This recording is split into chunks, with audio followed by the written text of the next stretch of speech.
Hey, ciao zusammen, hier herzlich willkommen zum heutigen Beitrag. Heute mit Kameramann Jimmy, er kommt mit. Und ich denke, ich zeige euch mal, wie so ein Dogwalking-Tag abläuft. Also, los geht's!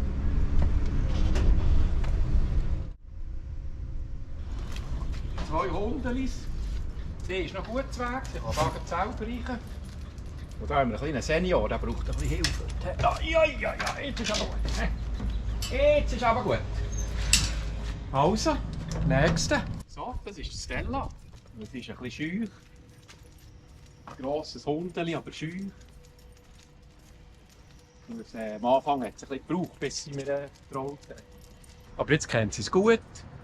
Sie geht tiptop. Am Anfang ist sie mir ab. Ich bin sie geholt, die Tür auf das, weil dann hat sie einen Gump gemacht, nicht mehr durch zur Tür raus. Sie hat die Leine an von mir, also die Leine angemacht, aber dann hat die einen Gump gemacht und gegangen. Und vorher in den Park gesäckelt, ich hing nachher mit Schlüsseln und Zeug. Ich habe sie nicht verwünscht. Dann sind wir im Park rumgesäckelt, gänglich hin und her. Und dann müssen das Dümmste oder dem Eigentümer anrufen, hey, weisst du rum? Weil der Hund kommt nicht zu mir. Und dann hatte ich aber Schwein, dass ein anderer Dogwalker beim Park war. Und sie ist dann gerne um Hunde um. Und er hatte 4 Hunde, war im Höckchen im Schatten. Dann ist sie zu dem her. Dann habe ich ihm zugerufen, ob er sie nehmen kann. Und dann hat er sie einfach die Leine nehmen. Dann ist es gegangen. Seitdem bin ich natürlich ein bisschen vorsichtiger, wenn sie gehen. Das Problem ist halt enge Quartier hier. Und jetzt am Ende Dienstag habe ich Schweine, weil sie auf einer Seite Gang Street Sweeping haben. Also kann man sie mit der Putzmaschine. Und hier in Amerika 2-mal pro Woche oder Seitenwechsel. Am Montag die eine Seite, am Dienstag die andere Seite jetzt hier in diesem Quartier.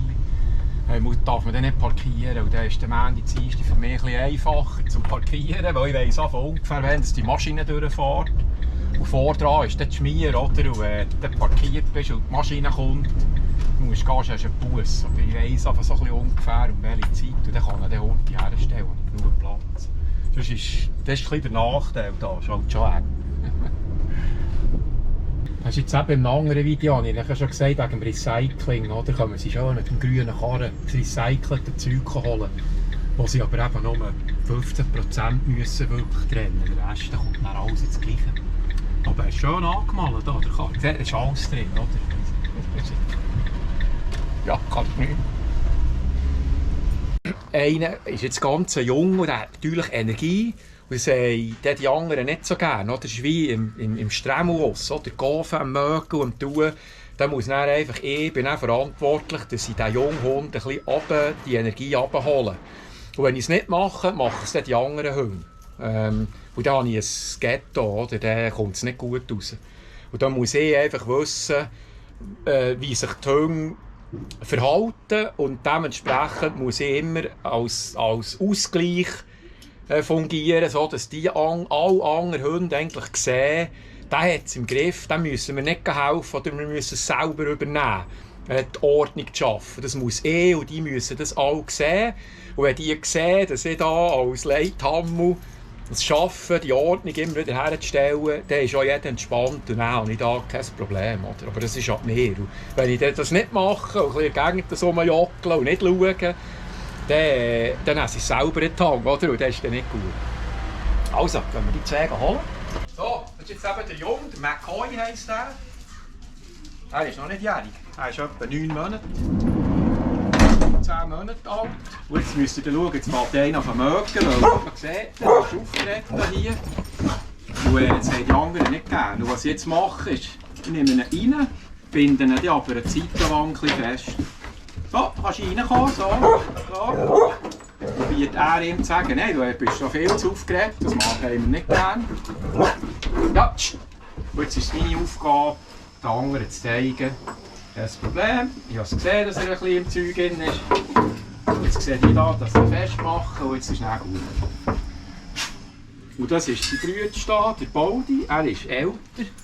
Er ist etwa 12 mittlerweile, sieht nicht mehr so gut. Und jetzt muss ich noch reinlüpfen. Das ist noch nicht so lange, dass ich das machen muss. Yes! Jimmy. Oh, Deli. Alright. Bye, see you later. Bye. Wir haben alle zusammen, wir haben 7 Hunde. Und am Anfang ist jetzt ein bisschen Chaos, oder? Da ist jeder, der jetzt pieseln und machen und Zeug. Eins und das andere. So. Gut, ja. Das machst du gut. Dann der nächste. Wer will als nächstes kommen?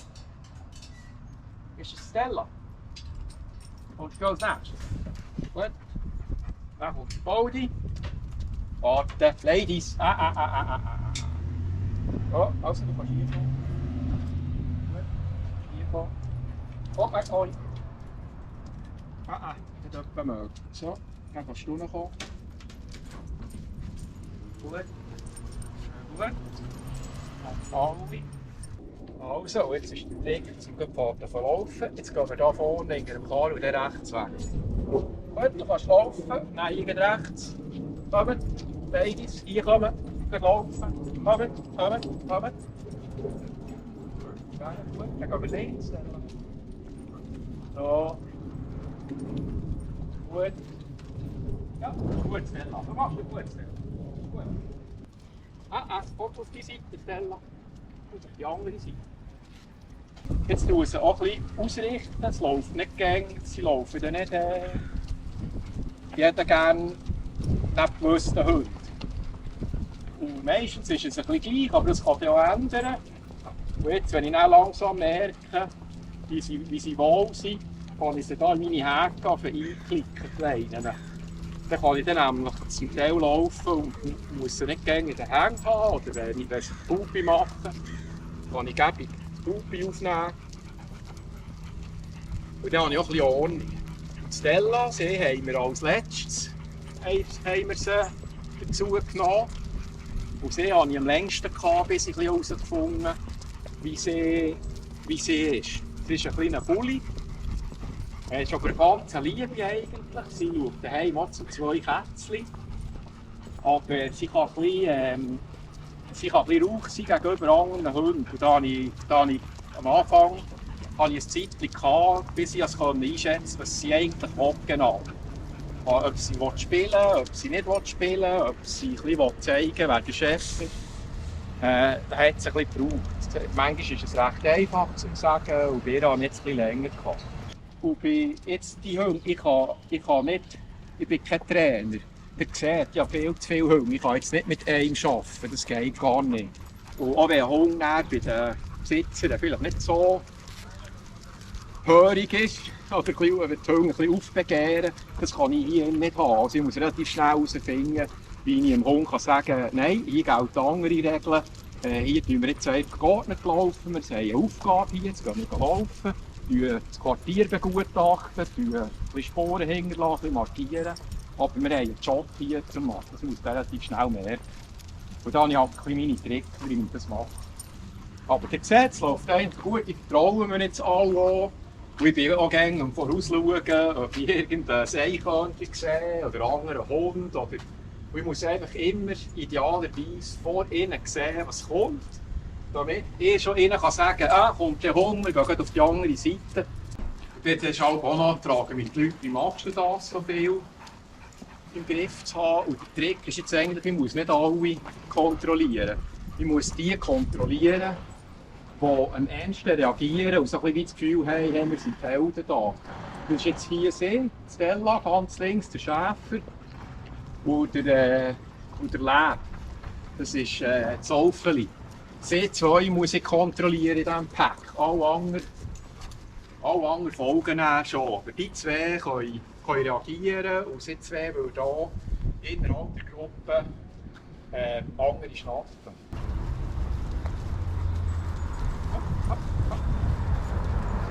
Dann habe ich natürlich auch Schweine, dass alle Berndeutsch verstehen hier. Das ist auch noch gäbig für mich, dass ich nicht gross übersetzen. Sie verstehen es auch gut. Gell? Wir gehen einfach laufen. Das Ziel ist, dass die ein bisschen auf die Schnur zurückkommen, weil die Besitzer sind am Bügeln. Darum bieten sie uns auf eigentlich. Und dann müssen die Hunde dann wieder heim und müssen dann ein bisschen auf der Schnur sein, dass sie sich still haben, bis die Besitzer gegen Abend heimkommen. Alles gut. Hallo.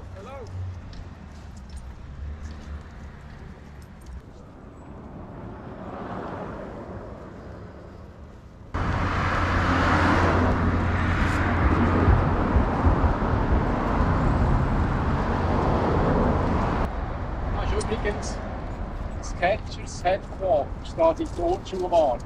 Ich weiß nicht, ob es in der Schweiz die auch gibt.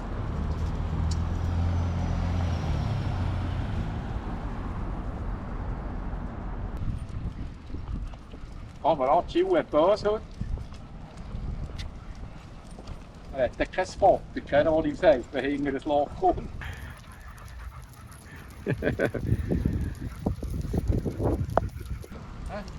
Da ist etwas Bild. Dann gehen wir dann rechts durch. Da, hier, rechts. Steht, wo der Tube links ist.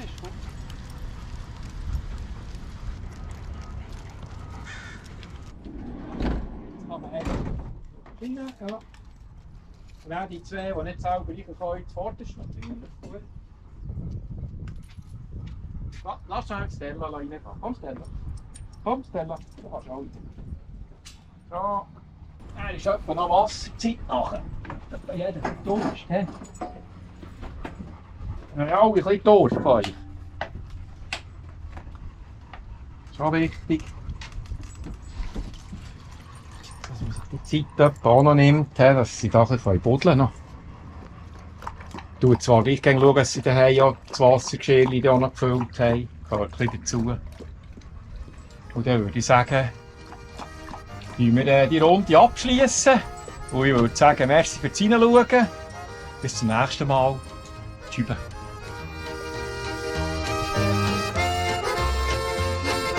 Also muss ich hier vielleicht auch noch sagen, ich bin jetzt mit Trönen ein Hundewalking machen. Ich war zwar schon einmal, zweimal gewesen. Und ich muss also sagen, die Stella da hinten. Was ist es noch immer für eine Rassenrennen? Great Dane, hat er gesagt. Ein Great Dane. Also es ist ein Mix, keine Sie ist also schüch, ruhig, also kein Problem. Die anderen eigentlich zwar auch nicht, aber sie ist auch hinten in die Ecke gehockt, ist ruhig. Und ja, so Hundewalken ist natürlich eine coole Sache. Merci euch zum Zuschauen und auch tschüss.